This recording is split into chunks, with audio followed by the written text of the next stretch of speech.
ও আমার একটা হৃৎপিণ্ড, সেটাই আল্লাহ নিয়ে গেছে। পরশুদিন বলছে, বাবা আমার একটা বরকা কিনে দাও। আমার স্যান্ডেলটা দেখে 3 বছর পুরাতন ছেঁড়া, কিন্তু আমি আমার স্যান্ডেলটা পাল্টাই না, সেলাই করে নেই, কিন্তু আমার বাচ্চাদেরকে আমি কষ্ট পেতে দেই না। শুধু একবার বলছে, বাবা লেসে খাবো। আমার মেয়ের মোবাইলে আমার নাম হলো 500 ছবি আছে।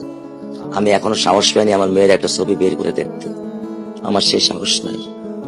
আমি সেই সব হারাই ফেলছি, কারণ ও আমার ছিল হৃৎপিণ্ড। ওর জীবনে এমন কোনো চাওয়া নাই যেটা আমি পূরণ করি নাই। পরশুদিন বলছে, বাবা আমার একটা বরকা কিনে দাও। আমার চাচতো ভাই বললো, ভাই ইসলামপুর থেকে 300-400 টাকা পাওয়া যায়।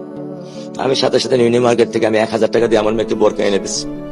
আমি দরিদ্র, ভাঙা বাসায় থাকি, কিন্তু আমার সন্তানদেরকে আমি কখনোই দারিদ্রতা স্বাদ পেতে দেইনি। দারিদ্রতা স্বাদ পেতে দেইনি। আমার বড় মেয়েকে এখন আমি সেলোরার থেকে জামা কিনে দিই। আমার স্যান্ডেলটা দেখেন 3 বছর পুরাতন ছেঁড়া, কিন্তু আমি আমার স্যান্ডেলটা পাল্টাই না, সেলাই করে নেই, কিন্তু আমার বাচ্চাদেরকে আমি কষ্ট পেতে দেই না। শুধু একবার বলছে, বাবা লেসে খাবো। আমি 1 মিনিটও দেরি করিনি, 1 মিনিটও আমি দেরি করিনি। ও আমার একটা হৃৎপিণ্ড, সেটাই আল্লাহ নিয়ে গেছে। আলহামদুলিল্লাহ, শুকরিয়া, আল্লাহ দিছে, আল্লাহ নিয়ে গেছে। আমার কোনো কষ্ট নেই। আমি তো চাইলে পারতাম না, অনেক দম্পতি আছে যাদের সন্তান নেই। আল্লাহ দিছে, আল্লাহ নিয়ে গেছে। আমি আলহামদুলিল্লাহ করি আল্লাহ গেছে। আমার কোনো কষ্ট নেই, আমার কোনো কষ্ট নেই।